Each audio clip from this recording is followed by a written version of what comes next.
Hi, ఎలా ఉన్నారు? ఈ ఉగాదికి మన ఇంట్లో మనమే చాలా ఈజీగా టేస్టీగా ఈ కాజా రెసిపీని ఎలా ప్రిపేర్ చేసుకోవాలో ఈ వీడియోలో మీకు చూపిస్తానండి. చాలా పర్ఫెక్ట్గా, బయట క్రిస్పీగా, లోపల జ్యూసీగా ఈ కాజాలు చాలా టేస్టీగా వచ్చాయండి. అయితే వీడియోని స్కిప్ చేయకుండా చూసేసి ఎలా ప్రిపేర్ చేయాలో చూసి మీరు కూడా ప్రిపేర్ చేసుకోండి. ముందుగా ఒక ప్లేట్ తీసుకుని దానిలోకి ఒక కప్పు మైదాని తీసుకున్నానండి.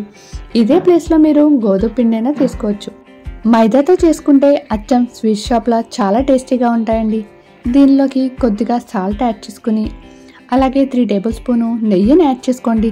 మీ దగ్గర నెయ్యి లేకపోతే అదే ప్లేస్లో కొద్దిగా ఆయిల్నైనా యాడ్ చేసుకుని ఈ పిండికి మొత్తం ఈ ఆయిల్ కానీ నెయ్యి కానీ బాగా పట్టించండి. ఇలా ఉండ చేస్తే ఇలా అయితే మనకి పిండి సరిపోతుందండి. ఇంకా ఉండ అవ్వట్లేదు అనుకుంటే మీరు కొద్దిగా నెయ్యిని కానీ ఆయిల్ కానీ యాడ్ చేసుకుని ఈ పిండి మొత్తానికి ఇలా పట్టించాలండి. అప్పుడే మనకి ఈ కాజాలు క్రిస్పీగా చాలా టేస్టీగా వస్తాయండి. ఇప్పుడు దీనిలో కొద్దిగా వాటర్ యాడ్ చేసుకుంటూ కలుపుకుంటూ ఉండాలండి. చపాతీ పిండిలా ఒక ముద్దలా దీన్ని మొత్తాన్ని ఇలా కలుపుకున్న తర్వాత ఇలా మ్యాష్ చేస్తూ అటు ఇటు టర్న్ చేస్తూ ఇలా కలుపుకోవాలండి. ఇలా కలుపుకోవడం వల్ల కాజాలు గుల్లగా వస్తాయి. ఒక 10 మినిట్స్ పాటు పిండిని ఇలా కలిపిన తర్వాత దీనిపైన కొద్దిగా నెయ్యిని కానీ ఆయిల్ని కానీ యాడ్ చేసుకుని పిండి మొత్తానికి అప్లై చేయండి. ఇలా అప్లై చేయడం వల్ల పిండి అనేది డ్రై అయిపోకుండా ఉంటుందండి. ఇలా అప్లై చేసిన తర్వాత ఒక ప్లేట్ మూత పెట్టేసుకుని 15 మినిట్స్ పాటు పక్కన పెట్టేసుకుందాం. ఈలోపు మనం పాకం రెడీ చేసుకుందాం. స్టవ్ ఆన్ చేసుకుని ఒక కళాయి పెట్టుకుని దానిలోకి ఒక కప్పు పంచదారని యాడ్ చేసుకున్నాను. మనం ఒక కప్పు మైదా పిండిని తీసుకున్నాం కాబట్టి ఒక కప్పు పంచదార అయితే సరిపోతుందండి. దానిలోకి ఒక కప్పు వాటర్ని యాడ్ చేసుకున్నాను. ఇప్పుడు మంటని మీడియం ఫ్లేమ్లో పెట్టుకుని పంచదార కరిగే వరకు అలా కలుపుకుంటూ ఉండాలండి.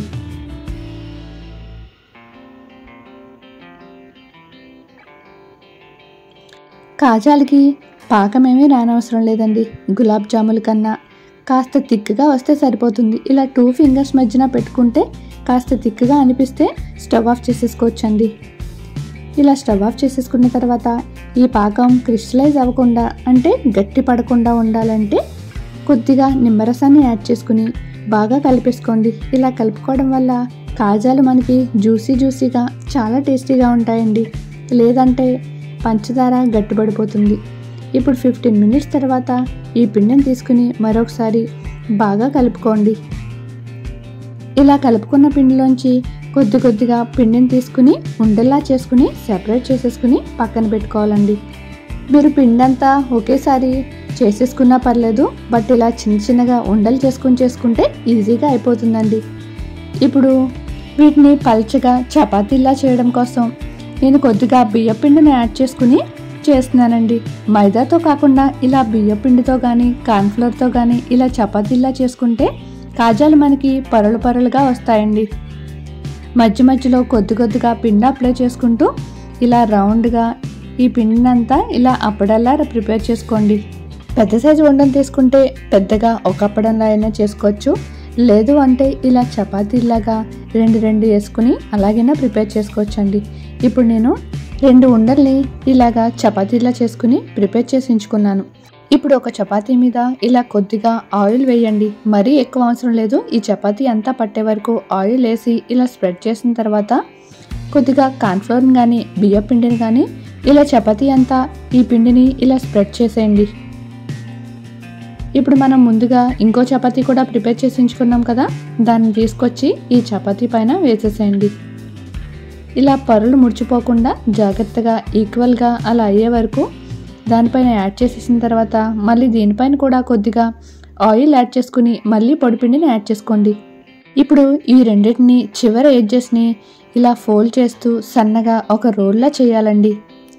ఇలా చేసుకునేటప్పుడు గ్యాప్ లేకుండా ఇలా సన్నగా రోల్ చేసుకుంటూ చేసుకోవాలండి. మరీ టైట్గా ప్రెస్ చేయకూడదు. ఇలా లైట్గా పొరలుగా వచ్చే విధంగా ఇలా టర్న్ చేసుకుంటూ చేసుకోవాలి.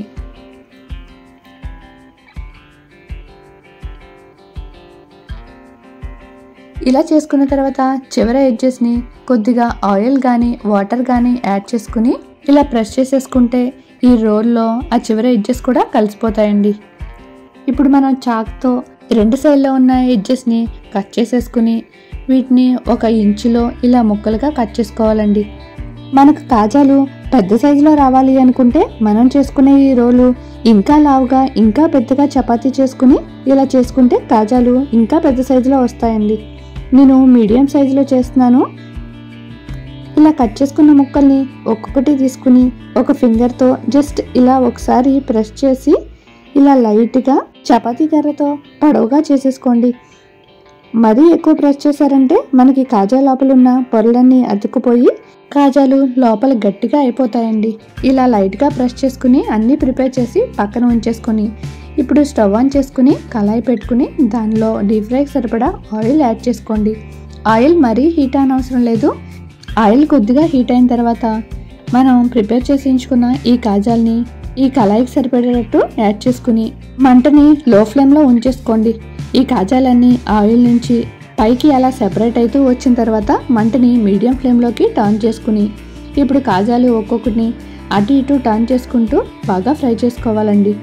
మరీ ఎక్కువ వేడిగా ఉండిపోతే ఆయిల్ అనేది కాజాలు పైన పొరలన్నీ వేగిపోతాయి, లోపల వేగకుండా పిండిలా ఉండిపోతుందండి. ఇలా అటు ఇటు టర్న్ చేసేసుకుని ఈ కాజాల్ని బాగా ఫ్రై చేసుకోవాలండి. చూడండి పొరలు పొరలుగా విచ్చుకుని కాజాలు బాగా ఫ్రై అయినాయి కదా. వీటిని అటు ఇటు టర్న్ చేసుకుంటూ ఈక్వల్గా డీప్ ఫ్రై చేసుకోవాలండి. ఇలా వేగిన తర్వాత కాజాల్ని ఆయిల్ నుంచి సెపరేట్ చేసేసుకుని మనం ముందుగా పాకం ప్రిపేర్ చేసి ఉంచుకున్నాం కదా, ఆ పాకంలో యాడ్ చేసుకోవాలండి. పాకం అనేది మనకి బాగా చల్లారిపోతే లైట్గా వేడి చేసుకుని ఆ పాకంలో ఈ కాజాల్ని యాడ్ చేసేసుకోండి. ఆయిల్ నుంచి సెపరేట్ చేసిన వెంటనే యాడ్ చేస్తేనే మనకి పాకం పీల్చుకుని జ్యూసీగా చాలా టేస్టీగా ఉంటాయండి. ఇవి వేసిన వెంటనే ఒకసారి అటు ఇటు కలిపేసుకుని ఒక 15 మినిట్స్ పాటు ఇలా పాకంలో ఉంచేసుకోవాలండి. అప్పుడే మనకి కాజాలు లోపల వరకు పీల్చుకుంటాయి. మరీ ఎక్కువ టైం ఉంచినా మెత్తగా అయిపోతాయండి. ఇప్పుడు మళ్ళీ స్టవ్ ఆఫ్ చేసేసుకుని ఆయిల్ కొద్దిగా హీట్ అయిన తర్వాత మళ్ళీ నెక్స్ట్ ఉన్న కాజాల్ని యాడ్ చేసుకోండి. ఆయిల్ మరీ హీట్గా ఉంటే కాజాలు పైన వేగిపోయి మాడిపోతాయండి. మంటని ఇప్పుడు మీడియం ఫ్లేమ్లోకి టర్న్ చేసుకుని మళ్ళీ కాజాలన్నిటినీ ఫ్రై చేసేసుకుని పాకంలో యాడ్ చేసేసుకోండి. అంతేనండి, ఈ ఉగాదికి మీరు చాలా ఈజీగా మీ ఇంట్లో ఇలా కాజాల్ని ప్రిపేర్ చేసేసుకోవచ్చు. నేను కాజాని విరిచి చూపిస్తాను చూడండి. చాలా క్రిస్పీగా లోపల జ్యూసీగా పాకంతో చాలా టేస్టీగా వచ్చినాయండి. నా వీడియో మీకు నచ్చిందా? అయితే చిన్న లైక్ చేయడం మాత్రం మర్చిపోకండి. మీ ఫ్రెండ్స్ అండ్ రిలేటివ్స్కి ఈ వీడియో షేర్ చేయండి. అందరూ ఈ ఉగాదిని చాలా హ్యాపీగా సెలబ్రేట్ చేసుకోండి. Happy Ugadi to my subscribers. Thank you so much for watching my channel. Thank you.